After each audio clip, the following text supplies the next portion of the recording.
Good afternoon. I'm Lina Delgado, Executive Director of the Colombian American Association. I would like to welcome you all to the first program of our webinar series, When Women Lead, Insights of the Transformative Power of Female Leadership. Our goal with this panel is to create a platform where we can discuss the importance of gender equality, female leadership, and help to change the narrative in order to equip women to take their rightful place on a female-dominated world. It is important to promote female entrepreneurship because for a woman, it can be her greatest act of freedom, creating a healthier society where women are able to fulfill themselves economically and emotionally, especially when they are empowering other women throughout their work. Today, I am pleased to welcome the trailblazer entrepreneurs who are making an impact on the life of domestic workers and helping organizations create a more equity environment women place. Thank you, Mia, co-founder of the Aequales, and Salua, co-founder of Symplifica, for accepting our invitation and being with us today.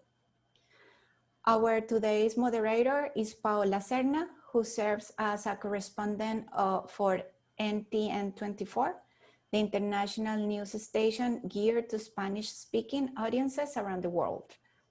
I also would like to thank our sponsors who are made this webinar possible: Wilkie Farr & Gallagher, WeWork, PMI, and our media partner, NTN24.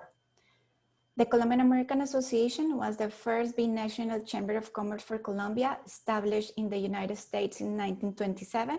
We are a private, non-profit business organization that seeks to disseminate up-to-date information on economic, financial, and political matters, and promote commercial and cultural ties among the people of the two nations.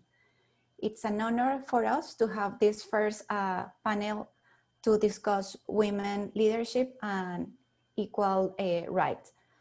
And I hope you enjoy this program. Paola, the floor is yours. Thank you so much, Lina. Thank you to both of you, also Mia and Salua, for inviting me to participate in this important webinar. I'm sure that we're going to understand how is Colombia doing and all over Latin America at this level of gender equality and equal rights for women, mostly in the enterprises around our country. Thank you so much to you. You're very, very young and very ambitious, and it is very interesting what you've been doing with your companies and this research you've been doing to try to find out what's the situation in gender equality in our country. But I would like to give you a word so you can explain a little bit more of what you're doing, starting with Mia. Mia, as a co-founder and CEO of Aequales, I would like to understand a little bit more, explain us what is this company and what exactly you're doing and why you decided to create your enterprise. Give us a little bit more information about you, what you've been doing. Thank you, Paola, and thank you for the association for inviting me over. It's a pleasure for me to be here, especially along Salua. I'm also a great admirer of her work. As you said, I'm the co-founder and CEO of Aequales. Aequales is a Latin American firm which carries out consultancy and measurements throughout Latin American corporations. We created PAR ranking 6 years ago. We have the largest measurement of corporate gender equality conditions in Latin America. We've measured over 900 corporations, and we dedicate ourselves to give tools to corporations for them to close gender gaps in the workplace, as well as uniting them towards a common goal, which will hopefully bring them closer to gender equality. Now it's your turn, Salua. I wanted to know what inspired you to create this socially responsible enterprise like Symplifica, and tell us a little bit more, how do you incorporate this social responsibility into the plans of a company? How does it work? Okay, hi Mia, hi Paola. And hi to all the team of the Colombian American Association. I'm very honored to be here in this panel. Thank you very much for the invitation. I think at first I want to talk a little about what is Symplifica, because maybe a lot of people that are here, they don't know about it. So Symplifica is a web platform that I co-founded 4 years ago. We are looking for reduced informality in the domestic work. And we founded this company 4 years ago because the problem we identified is there are millions of domestic workers hired in an informal way in Colombia, but also in Latin America. And this is a problem because two main reasons. On one hand, you have the employers or the households. They are at risk to face fines and lawsuits.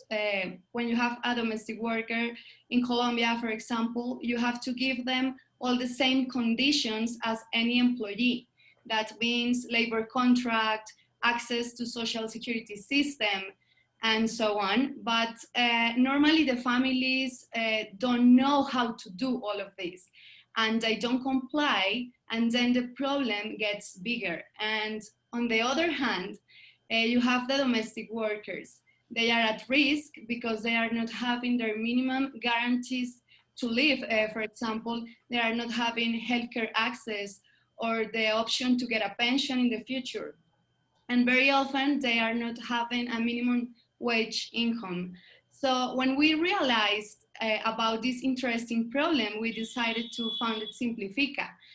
We said, okay, let's make a web platform to help employers to do all the things that you have to do to hire formally the domestic workers. And in the same time, let's to add value to the domestic workers. And this is very inspiring, the impact that you can do in your daily life, working in something that you believe in. And this is something that gives you the power to change the life of the domestic workers. So it's very, very, I'm very proud to be part of this project. Very interesting. Those were your beginnings, I assume. I want to start with this question, Mia, about Aequales, this company.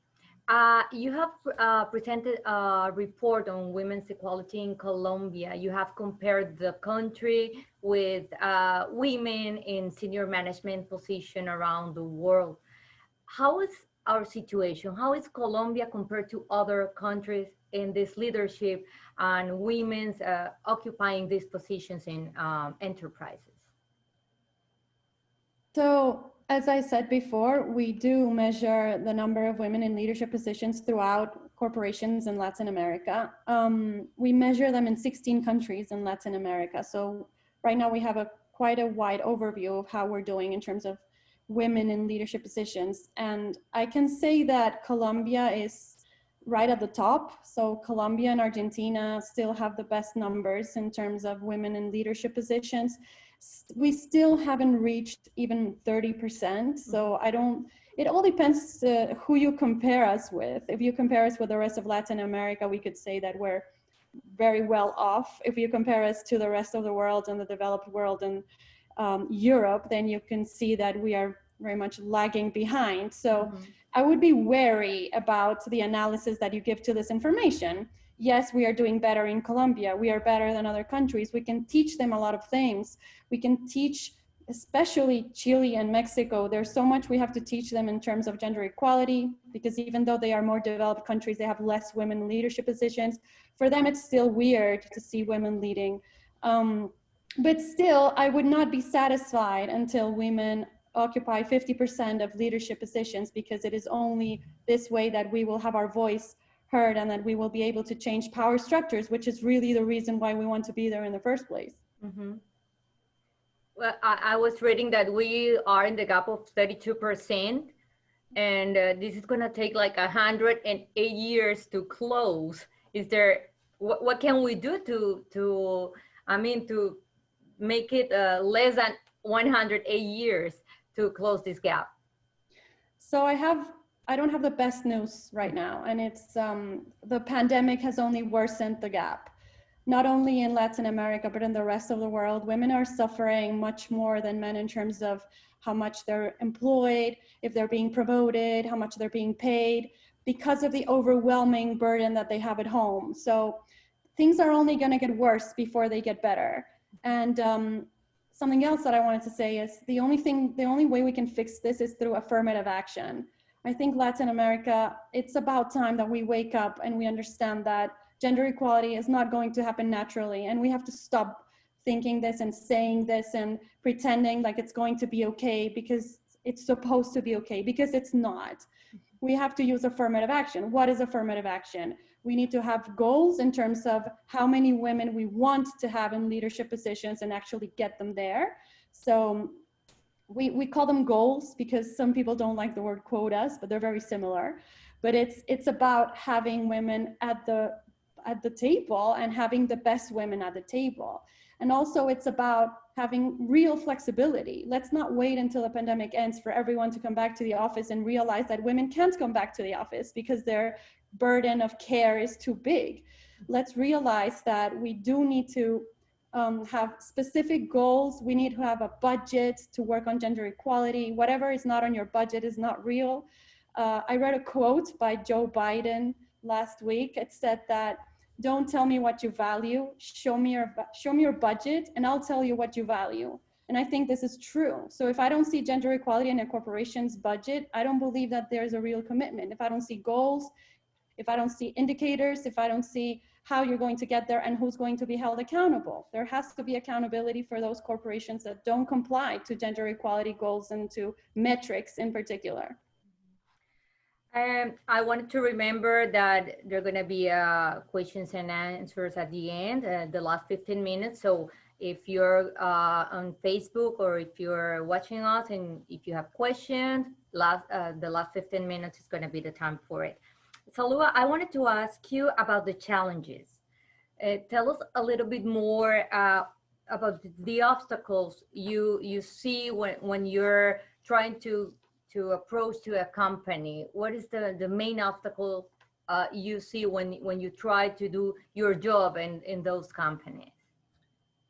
Okay, I think the main challenge you face as a women entrepreneur is with yourself. The first thing I had to do was believe in myself, believe I was good enough to lead a company and to achieve all the objectives I wanted. So I think any entrepreneur has to develop a mindset that makes you stronger.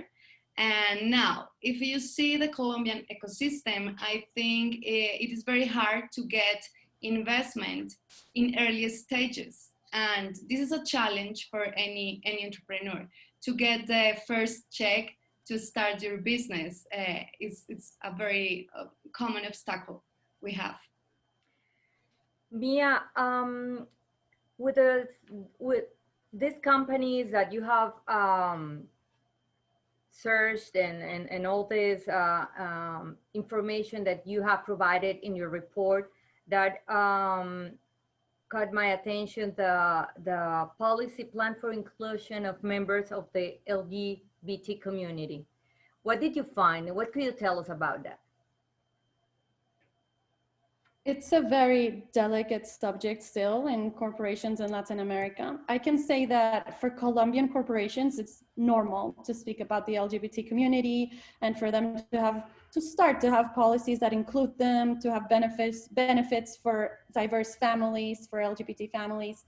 However, we're working in Mexico now and in Chile, and the conversation is completely different.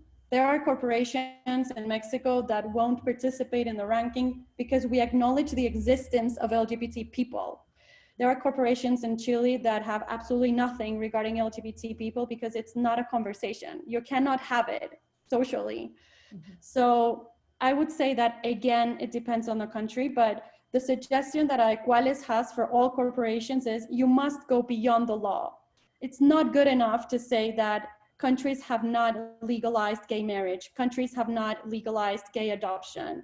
For gender equality broadly, this isn't good enough. Corporations have to go further and they have to say, okay, we can wait until Congress does this in 100 years, or we can extend benefits here today for diverse families that work today at our corporation and give them the benefits that a heterosexual couple has when they get married. For example, health insurance. A lot of corporations give the partner health insurance. And if your partner is a homosexual, are you going to allow that? That should be allowed. And then if a heterosexual couple has days off because they're adopting a child, you should give those days off to a homosexual couple that is adopting a child. It doesn't matter if adoption is not legal in the country or in the state. So I would say corporations have to go a step further than society, than the law, and promote these types of practices for the LGBT community, because the LGBT community exists. That is a fact. And whether we embrace them or not is going to divide us between those corporations that are inclusive or not. Mm-hmm. It's interesting to hear that. I mean, they are going forward than the rest of the public institutions. Do you have the same feeling, Salua, in your research and in your job? I am in another sector that is domestic workers, and I'm not really expert about gender equality in this kind of corporations, but I can say, for example, in domestic workers, you can see we need more work in the government, because 95% of domestic workers are women and only 14% of them are hired in a formal way. So it's very important to have more programs that promote the care economy, because casually there are a lot of women there.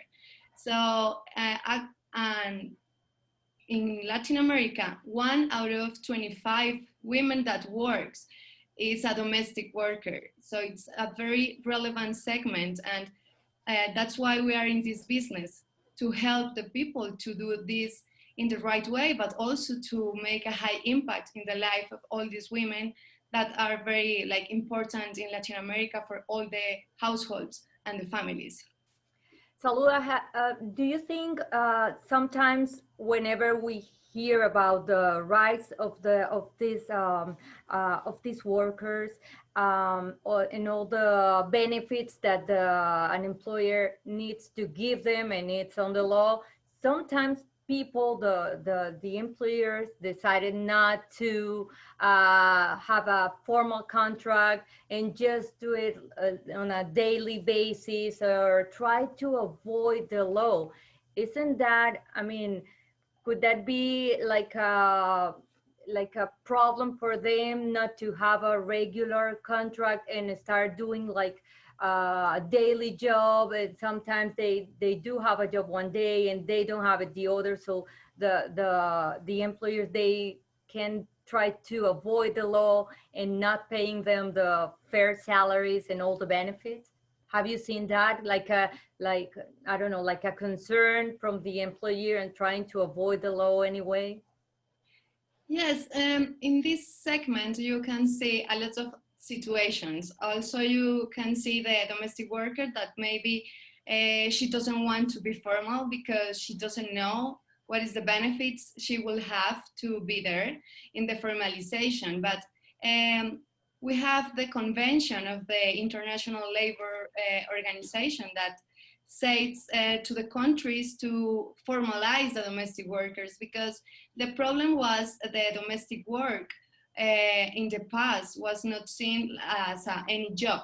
So since 2014 in Colombia, we have this regulation that say, okay, the domestic workers are the same of any other employee. So if we don't have this regulation, of course, the households won't do this in the formal way. But the good news is we have this here in Colombia, and in Mexico, for example, we are doing the regulation in this moment. It's very new there.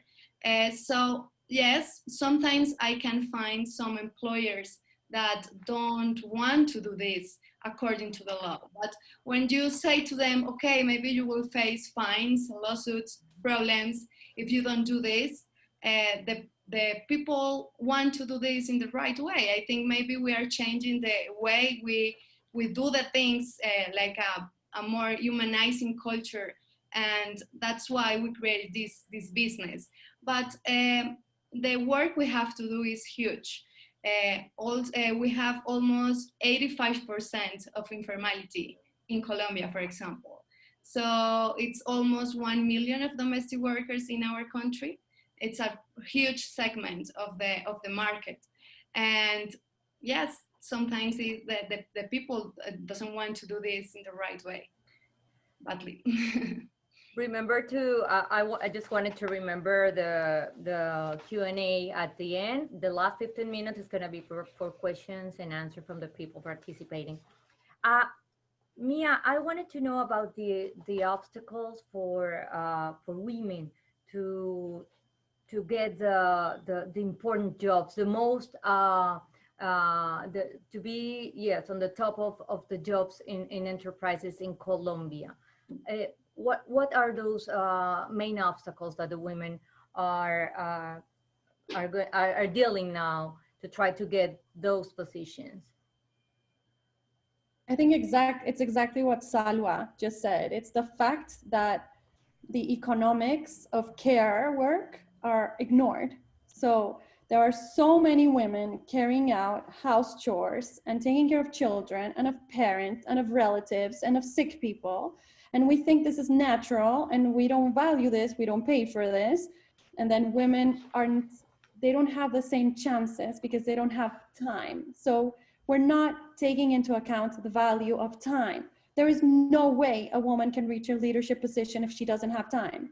And if she lives in a country that is governed by machismo, which is every other country in Latin America, how is she going to put herself and her value above this? How is she going to say, listen, I'm sorry, we need to hire someone, or you need to chip in, partner, because I need to attend this meeting, I need to do this networking event, I need to speak to my boss, I need to do a longer work, or I need to go to training, or I was invited to a trip abroad so that I could learn new things and then thrive. It's very hard for her to say these things because culture has taught her that she has to take care of other people, and that taking care of other people, which is part of the ethics of care, is her job as a female, as a woman. And so if she says, no, you know what, I'm not gonna do this because I have to prioritize my work, then she's failing womanhood, and that's unfair.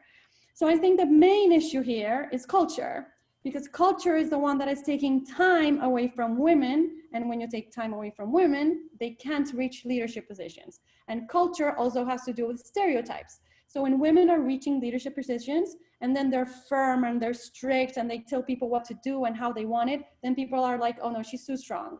She's coming about too strong, she's too ambitious, she's too firm, she's too aggressive, which I think is probably what most people are thinking about me right now.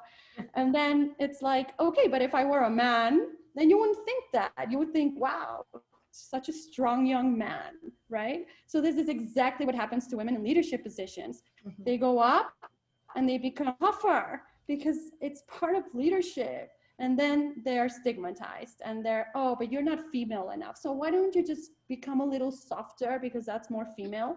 And then when they're softer, you don't believe they're able to be leaders. So then this is called the double bind for women in leadership. If you're too soft, then they don't believe you can get there. And if you're too tough, then you're too tough and you're stigmatized, and then they don't want you to be there either. Then what to do, Mia? Well, I think there's so many things we can do culturally. We can speak about this broadly. So these conversations are extremely important, but then we have to measure things. And this is why at Aequales we're obsessed about our ranking, because when we measure policies and practices that are bringing changes into culture, then we can start seeing how things are different. An example, corporations are extending their paternity leave. Besides the law, we already know that doesn't work too well. So then they're telling the men in their corporations, you can go spend time with your children.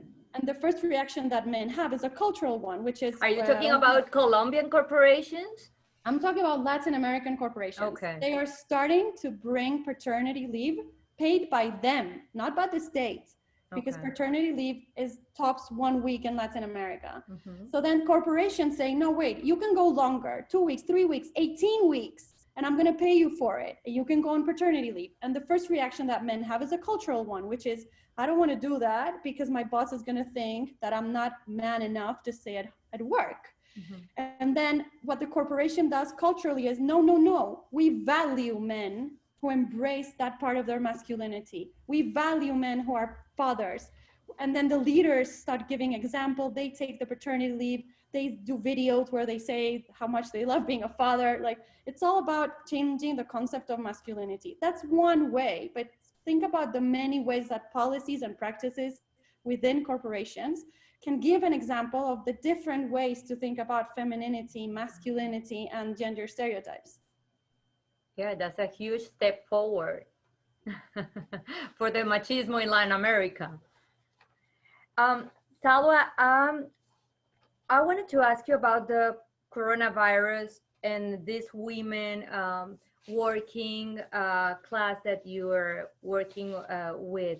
How is this coronavirus affecting these workers?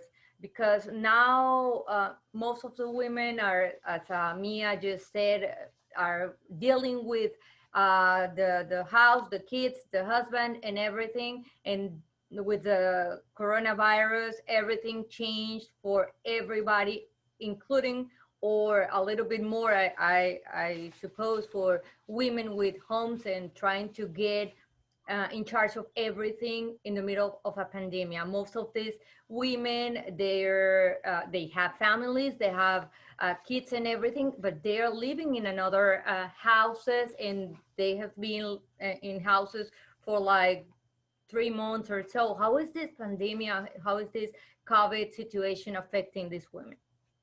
Okay, at the beginning of the pandemic, a lot of domestic workers lost their jobs.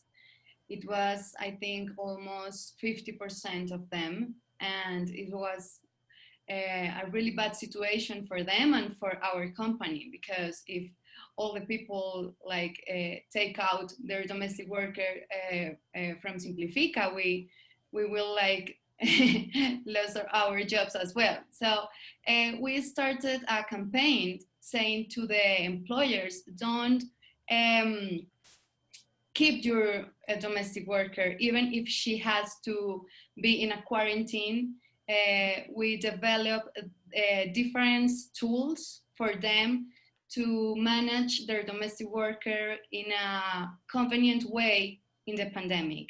But the months of April and May were very bad months for the domestic workers. And since June, a lot of people start to hire again. And this is because all the work that you have to do in your home, even if you are in remote work and if you have kids, you will need the help. And then we increase our sales since June until now. And the type of domestic worker that lives in your house is increasing. And that this is good for on one hand, because it's less risk about the coronavirus. Yeah. Yeah, but on the other hand, this kind of works are less good for the lives of the domestic workers, because they have kids as well and families. So that's the situation we are facing now. And we think it's very important to promote the formalization of the jobs into the care economy, because it's very important to hire women with social security access. And I think this could help to minimize the impact of the coronavirus in the present. But people, I mean, people is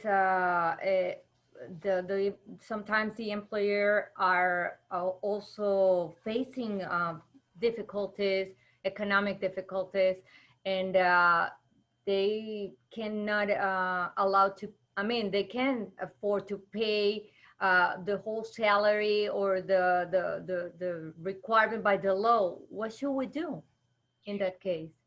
In Colombia, it's not that expensive, I think, if you compare to United States or Europe. But here we have regulations, even if your domestic worker is coming to work only one day per week. And it is not that expensive if you compare to a lawsuit or maybe to a fine of the government. So it's the truth. We are in an economic crisis now, and a lot of people maybe want to hire a domestic worker, but in our numbers, we are not seeing that like a trend. Mia, I wanted to talk about the situation in the public sector. You explained to us the situation on the corporations and big companies. What's the situation on the public area with the women's and our rights? Let's not talk about rights broadly because we could have 1,000 different discussions. Yes. Let's talk about the presence and the of women leadership. in leadership positions.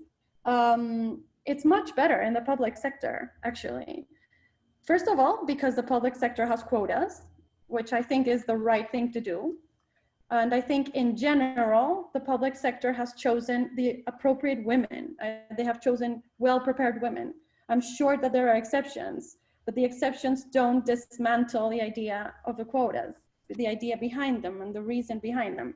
So the public sector is doing well in terms of women in leadership positions, and except of course in very high leadership positions. So then when you look at ministries and you look at directors who are directly below ministries, then you have less women.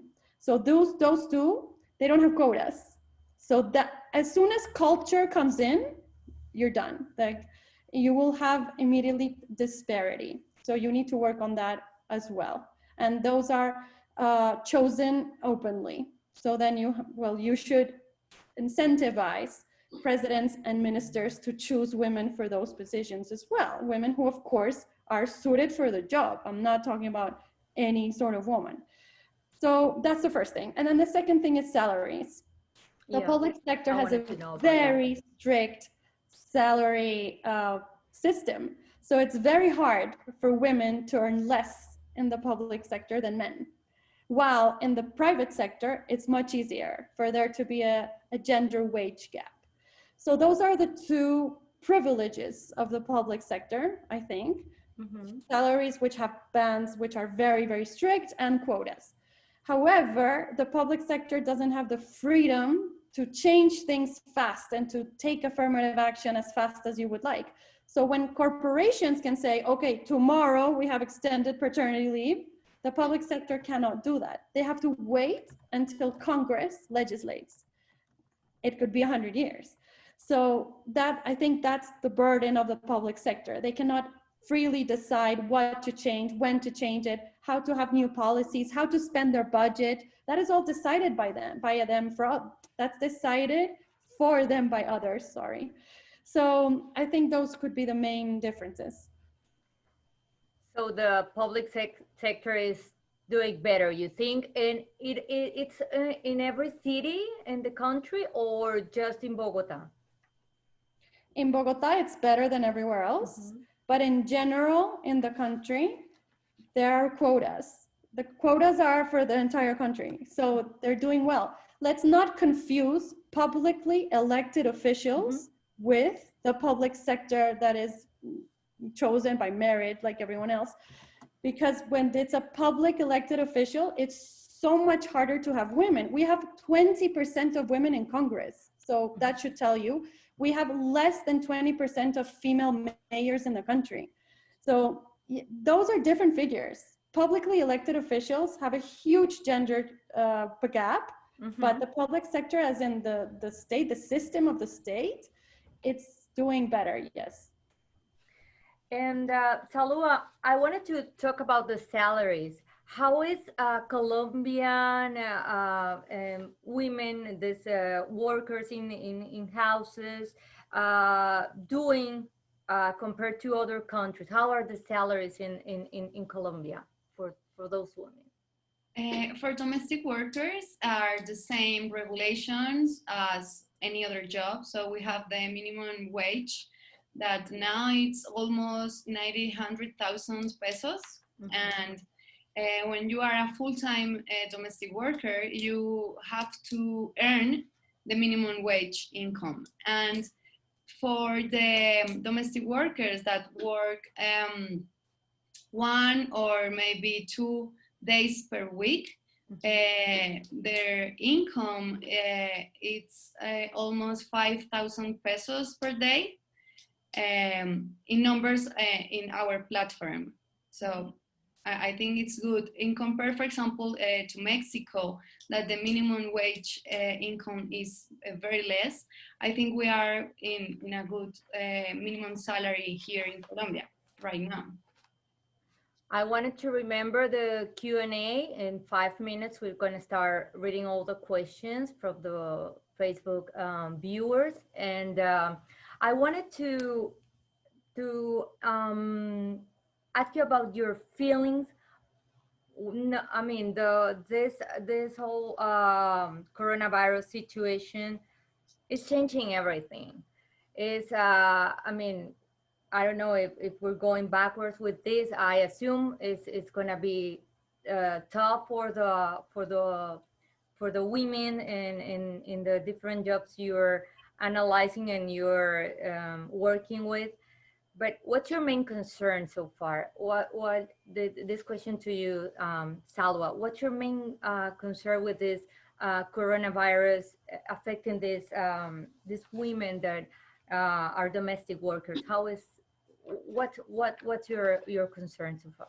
Okay, right now it's about the kids of the domestic workers, because the schools are closed, so they don't have help to leave the kids for going to the work. So this is going to be a problem if we don't open the schools here in Colombia. And in my company, in a cultural way, the coronavirus has been very good for our company, because we can try the remote work in a ways that we never imagined before. And for Symplifica, I think it's having a very good time, because we survived. Now we are in the other side of the story of the coronavirus. But for the domestic workers right now, this problem with their own kids, it's very critical. This is happening for everybody, because I hear my friends there. I mean, of course, it's tougher for domestic workers, but everybody is having this issue with the kids at home. Sometimes they're working with their companies in one computer and trying to help the kids in the other. I don't know, Mia, what's the situation on your level? Definitely. As I said, I think the pandemic is going to be a very hard hit for women in general. I think that something else that is coming is a huge mental health issue for women, because they are exhausted, but they can't do anything about it. So they're going to keep going, and it's going to have a toll on their mental health. And I would say that if we don't take measures now, we're going to be sitting in this very same conversation talking about the levels of unemployment for women, which are already 40% more than men, talking about how women didn't get promoted, their salaries, how they quit their jobs. Women are literally quitting their jobs massively right now. Any figure can confirm this. So next year, we're going to be like, why are there so few women working? And we're going to say, because of the pandemic and because we didn't do anything about the burden of care work. So I think this is why Salua's work is so important right now.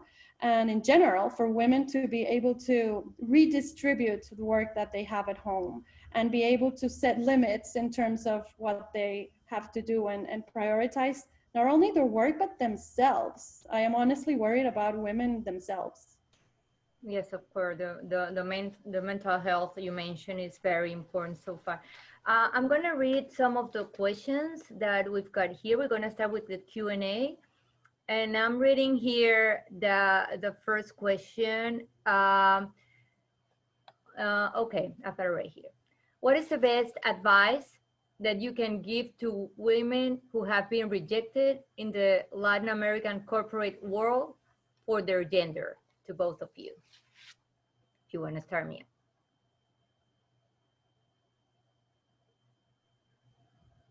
Sure. I think that women, we need to train ourselves because culture has an effect on us as well. And it's hard for women to negotiate. It's hard for women to do networking. It's hard for women to talk about their own goals, their ambitions. So I highly encourage women to go to leadership trainings, negotiation trainings.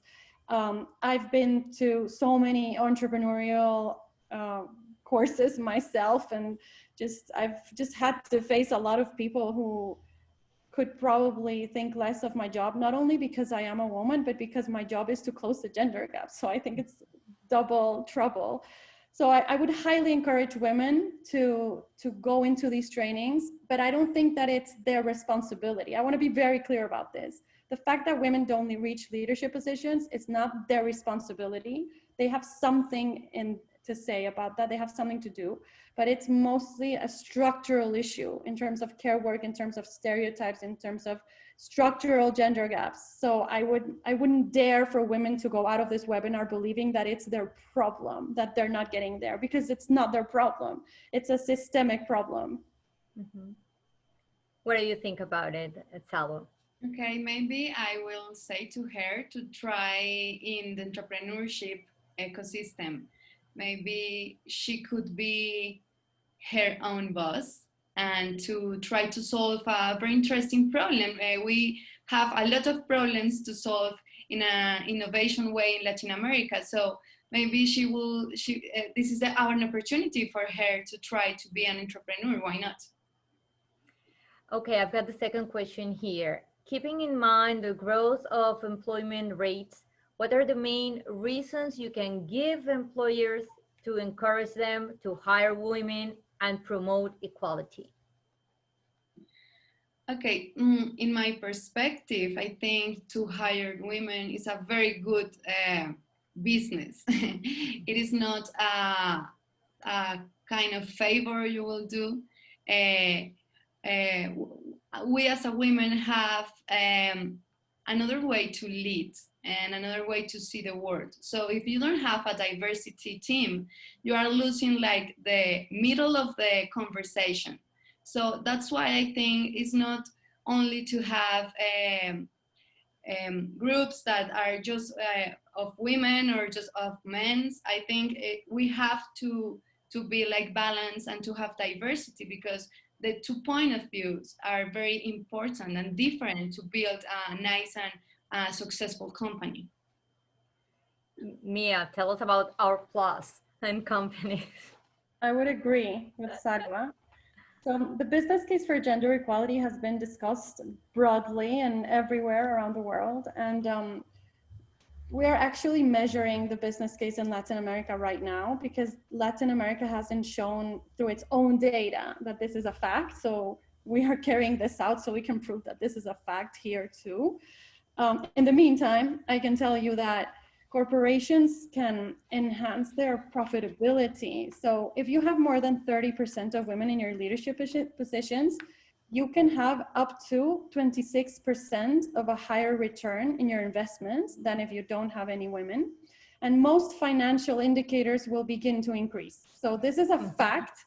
And I think that it's about time that Latin America understands this as a fact and not as pretty good news. Like, it's such a nice cherry on top. No, it's not. It's business. Just like Salua said, it's good business to have women in leadership positions, because their wider perspective and just a different perspective in life allows you to have more innovative solutions to your problems. I think that's basic. It keeps proving itself over and over through data. I agree. Mia, this question is for you. How do you approach companies? Do they see a need to create a more equal environment for women, or do you have to show them the benefits of creating a more equal environment? That's a good question. So when we started, this was not a conversation in Latin America. So we had to prove to them that they should have gender equality so that they could have a higher value. And this is why we created the ranking in the first place, because we wanted them to see for themselves. Today, I think that the ranking and a lot of other initiatives in Latin America have proven corporations that the value is there. And also they are being required to do this by headquarters in Europe and in the States and by investors. So there's a higher pressure to introduce gender equality issues as part of the sustainability agenda in order for investors to want to be there and for corporations to be valued as reputationally proper corporations. So I think there are external forces that are also helping us in this trend to bring them there. And Salwa, in your opinion, how do you feel your help inspire the woman you work with? I feel very good working with women, and this is very important to say, because sometimes you can find some women that say, oh, I don't like to work with women, and I don't believe in that. I really love to work with women. Oh, actually, Symplifica, the 72% of the employees of Symplifica are women. And I think a way to inspire the women that I work with is to give him more responsibilities and to work with them in his mindset, because I am the entrepreneur, but we have to have an entrepreneurship culture, and that is working with yourself every day. So that's what I do with my people. So give them more responsibilities and to empower them to do their job in autonomy. I don't know if that's the right word, in an autonomy way. I've got a question for Mia. Mia, whether they have come across particularly harsh barriers for women in intentionally women who are also people of color, women who are also disabled, etc., etc. If so, what strategies do you think can be implemented to help remove these barriers of access to leadership position and professional growth? Sure, yeah, I'd like to thank Natalia for this question because it's very relevant. And of course, there are harsher conditions for women of color, for women who are LGBT, for women who are indigenous, for women who are disabled. And so she's absolutely right. And the intersectionality of people, it's undeniable. It is true that Aequales is focusing on one sort of diversity, which is gender, but then there are so many others. And the truth is that the more layers that you add to it, the more discrimination that there will be. So what I think corporations should do is, again, measure everything. We have to take every single layer into account. We have to know how diversity is expanding broadly in our corporation in terms of race, in terms of LGBT, in terms of indigenous people.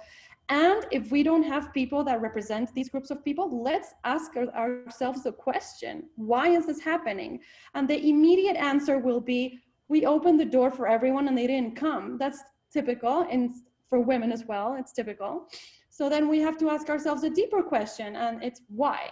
Why aren't people of color, indigenous people, disabled people applying to work at this corporation? What are the conditions that are impeding them to do so? And what can we do about it? Maybe we can look for them at universities. Maybe we can do affirmative action and look for them directly and have them work here. Maybe we can prepare our infrastructure for disabled people to be here. We can work with corporations such as Best Buddies and other corporate organizations to see what we can do in order to change our structure so that people are not only welcome, but are pooled by us and retained by us. And there are so many policies and practices that have to be taken care of in order to do this. It's not going to happen naturally, just like it's not going to happen naturally for gender equality. So I think it's relevant to have this on the agenda as well. This question is going to be for both of you.